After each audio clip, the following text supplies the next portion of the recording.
Aldaşmanım. Hem bir kat. Yanmışımdı, aldatmadaştım.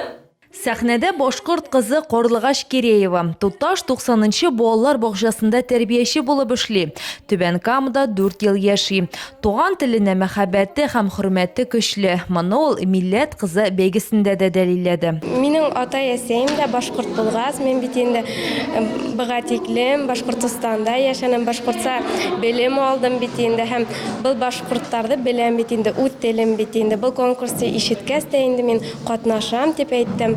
Һәм сөнки минем костюмларым бар. Монда менә нагрудник, түшелдерек дип атала. Монда түшелдеректә мин үзем эшләйем.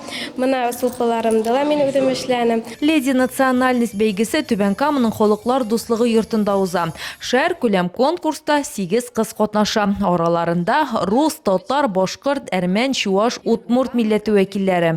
Миңа 17 яшь, мин 31 мәктәптән килдем. Бүген мин татар халкының милләтен күрсәтәм. Мин инде әзерләнеп килдем. Шигырь дә сөйләп күрсәтәм. Мин хәзер сәхнәгә чыккач, әнием дә күрә, бабаем да күрә, әбием дә күрә, дуслар да күрә.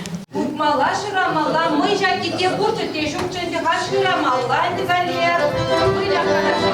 Бәйгенең максаты төрле милләт вәкилләре арасында дуслыкны ныгыту, талантлы яшьләрне үстерү.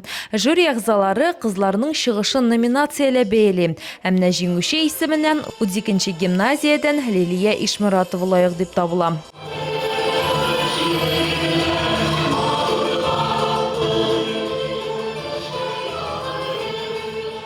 Рошния Сибатова, Рафаэль Рәкыйпов, НТР яңалыклары.